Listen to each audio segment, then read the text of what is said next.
It is believed that life began within the oceans of the world 3.5 billion years ago.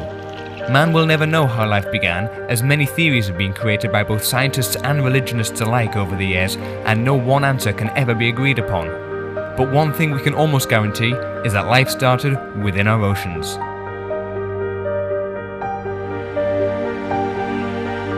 The oceans of the world contain some 242 million cubic miles of water, ranging in temperature and depth throughout the Earth's surface. It is home to an enormous variety of life forms, from single-celled plankton and algae to the massive blue whale and whale sharks, shoals of shimmering fish and the weird and wonderful creatures of the deep that grace our seas. All these inhabitants of the ocean rely on symbiosis to make their life within the waters as safe and as harmonious as possible.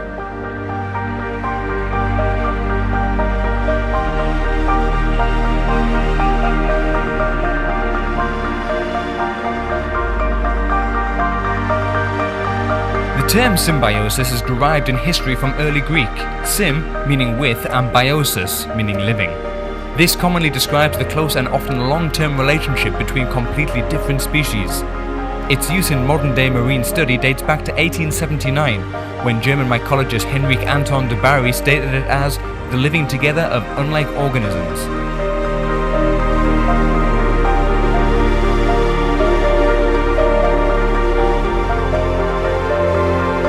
Symbiosis within our oceans can be split into four main groups: mutualistic, commensalistic, parasitic, and mimicry. These four relationships within the great oceans of our planet keep the biology, life cycles, and general day-to-day struggle for survival that little bit more achievable.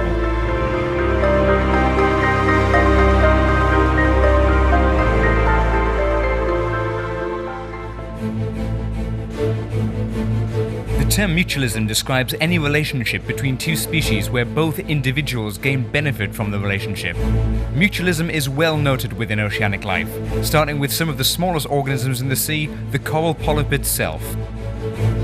Corals are closely related to jellyfish. Most corals are colonial, with many polyps making up one colony. Each polyp has its own mouth, stomach, tentacles, and is able to feed and reproduce individually. The coral polyp is able to work with the algae in the water to turn the sun's light into energy through photosynthesis, which gives the power to turn salt in the seawater into the calcium skeletons we see as coral. This ability to form protection as a result of a relationship with other organisms makes the coral polyp an essential part of the diversity of our oceans.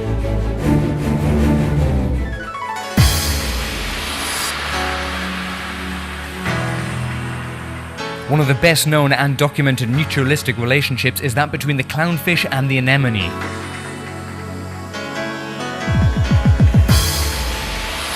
An anemone resembles a very large single coral polyp without its protective skeleton.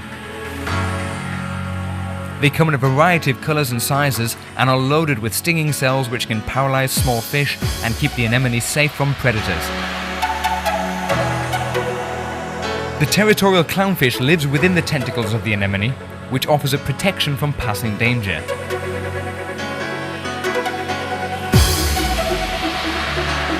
The clownfish is protected from the stinging cells of the anemone by a layer of mucus over its scales and from the exposure to the poison from its egg stage.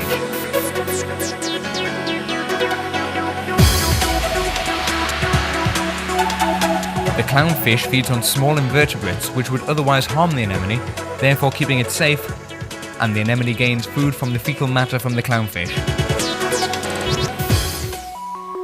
Gobies and shrimps form a special bond beneath the waves. The goby as the lookout and the shrimp as the homemaker. Gobies are the largest family of fish found in the ocean and include species like dartfish, jawfish, and blennies. The goby here is a watchman goby. As you can see, the watchman goby's eyes are rather large and placed high upon his head, giving a great view of the area. The shrimp here is a pistol shrimp.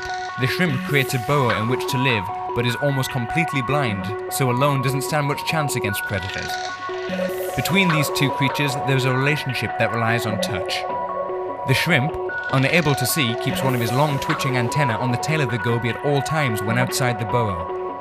The goby keeps watch whilst the shrimp works, and at the slightest sign of danger, a flick of the tail is all that's needed to send the shrimp back to the safety of the burrow, and the goby back to the entrance, waiting to slip under the seabed if the risk is high.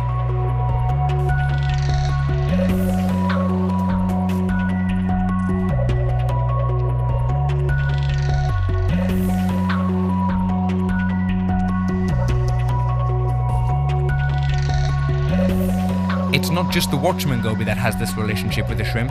Many gobies share this mutualistic agreement with shrimps, and sometimes more than one goby per shrimp, or in this case, more than 2 shrimps per goby.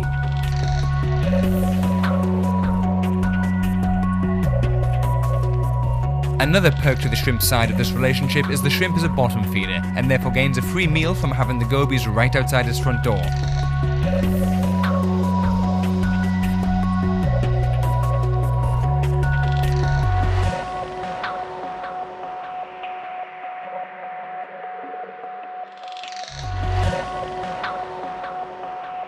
Seen here is the goby returning to its burrow, slowed down to less than 1% of its original speed.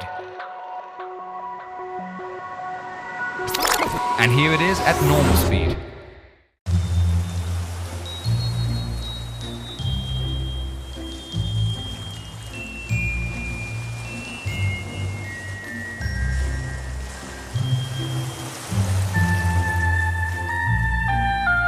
Cleaner wrasse look like they take their lives into their own hands every time they tend to the needs of larger fish. The blue streak cleaner wrasse is the most common of all the cleaners and is seen all over our dive sites. The cleaner wrasse will display a dance to show it's open for business at its cleaning station, which signals to other fish the cleaner's intentions.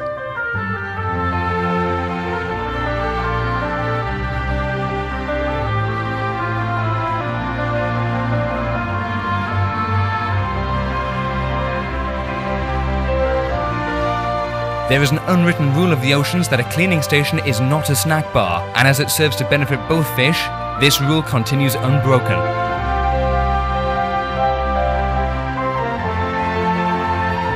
The cleaner wrasse will tend to the needs of many fish within the reef environment.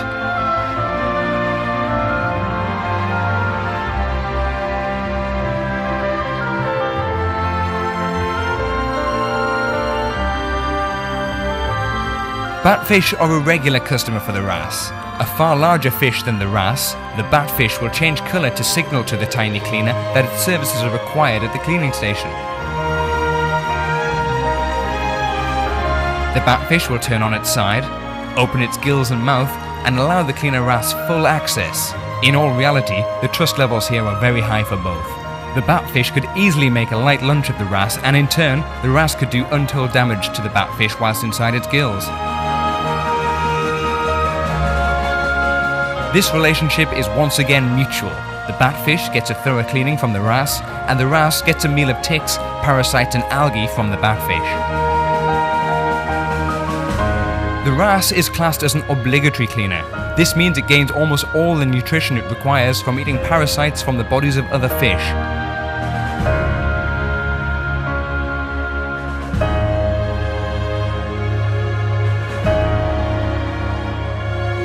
Although harmless to divers, the blue streak cleaning wrasse will have a go at cleaning almost anything, including the videographer.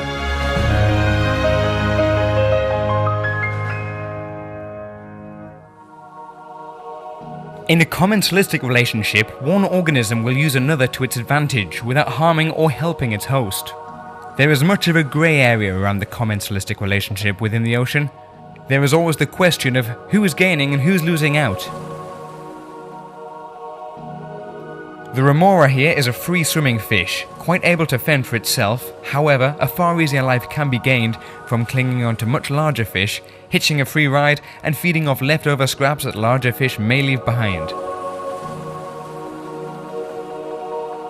The remora will attempt to hitch a free ride on almost anything using the suction plate on its head.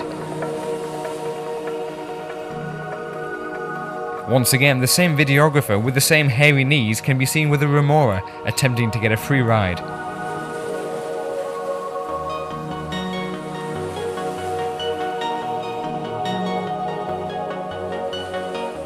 Many larger species are always seen to be with the remora. Sharks and whale sharks are almost never seen without their extra swimming buddies.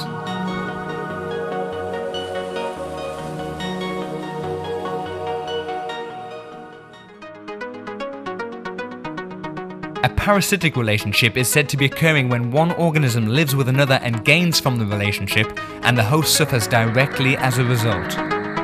Many of the organisms within our oceans can coexist with others and live off them without the other organism realizing.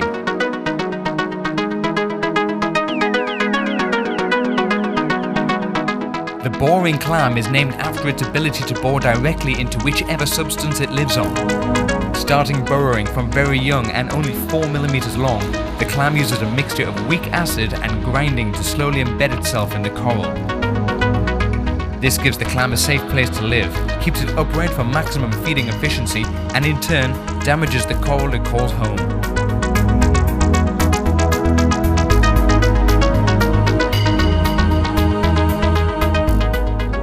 Mimicking another organism is classed as a form of relationship, as technically you're living off another organism's status within the ocean. The young sweetlip seer mimics something far less pleasant. Although looking more like an adult clownfish to us, the juvenile sweetlip swims in a way that mimics the poisonous flatworm. Looking nothing like the flatworm, the positioning of the fins on the sweetlips, when all fluttering together, does give the impression of the flatworm, which to many fish is poisonous and dangerous.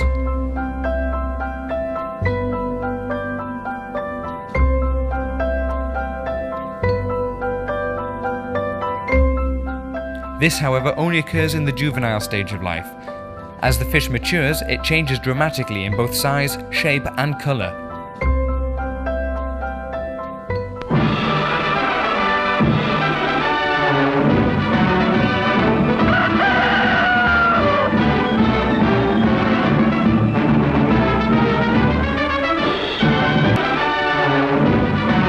And here we are, man deep below the waves, capturing fish for your Friday fish suppers. But what's this? Lost netting? Not to worry, thousands more miles of ocean for us. Rather than waste time putting the nets down, they'll be left. Soon enough, the animals of the sea will make it their new home.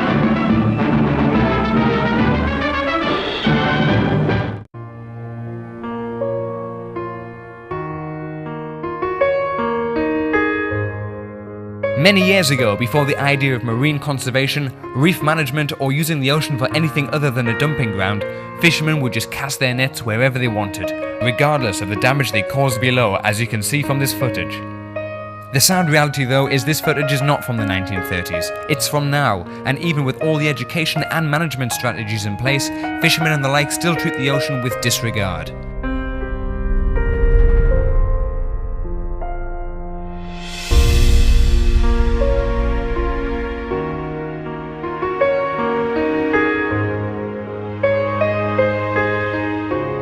Dropping anchor and casting nets over reefs and coral gardens is one of the ways we can destroy the ocean for generations to come.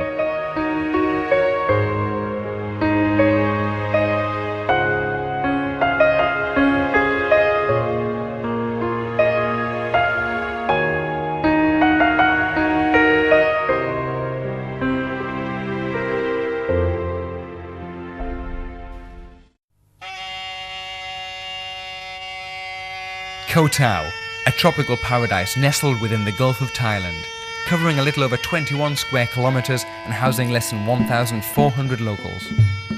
Long sandy beaches, luxury pools, fresh coconuts, Thai massage and designer hotels are one of the many reasons holidaymakers in search of paradise descend on this island. With tropical sunshine almost 10 months of the year and sea temperatures very rarely dipping below 28 degrees Celsius, this paradise island can offer it all to the sunseekers.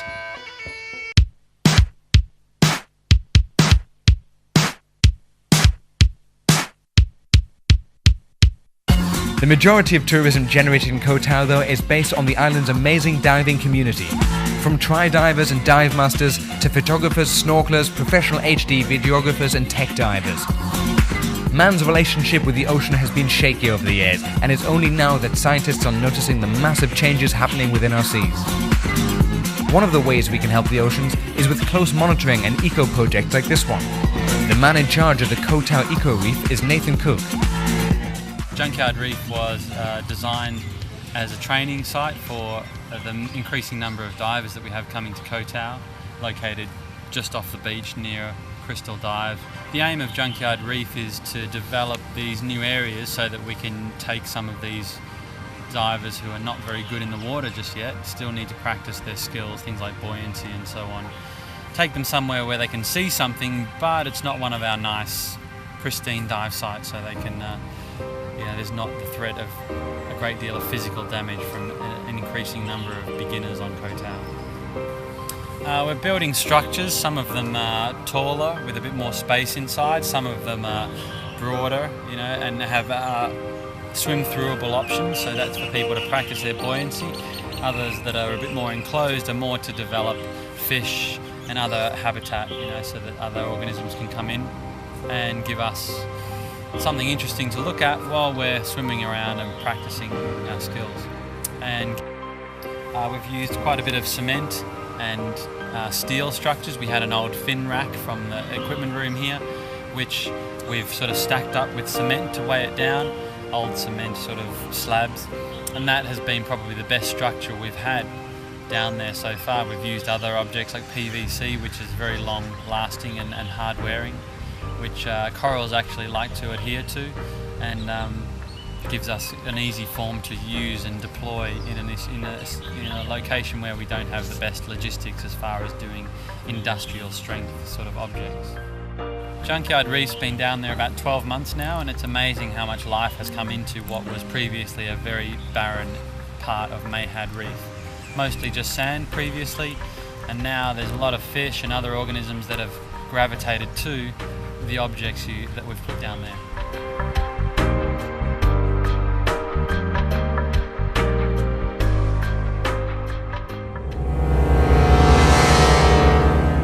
Sharks have always been seen by man as the killers at the deep since time began. Feared by swimmers, divers and water sports fans alike, and seen as bloodthirsty man-eaters.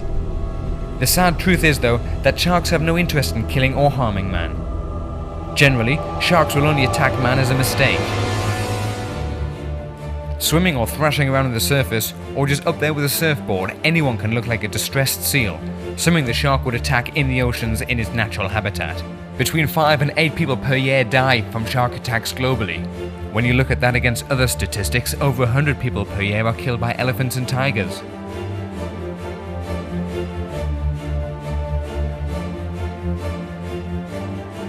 The oceans are the main supplier of oxygen for almost every land-dwelling creature on Earth. Over 70% of the oxygen for the Earth is produced from plankton. Plankton take in the carbon dioxide from our atmosphere and release oxygen. Fish then eat the plankton, and sharks eat the fish. If you remove the top predator from our oceans, the plankton-eating organisms will become too abundant and put a strain on the highly important plankton blooms. Most areas of the world do not protect sharks. They are still seen by many as a pest, and it's only recently that scientists have linked plankton depletion with the shark.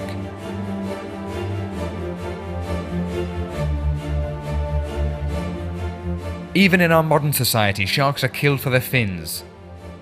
Shark fin soup is still seen as a symbol of wealth and health.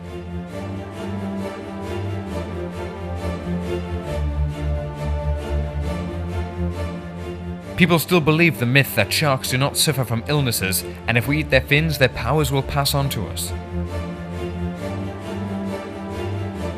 This ancient belief is almost opposite to the truth. Shark fin may actually make people really ill due to pollutants like mercury dumped carelessly on our oceans by man. These toxic substances can actually concentrate within the fins of the shark, turning them from a once believed miracle health food into a lethal toxic soup.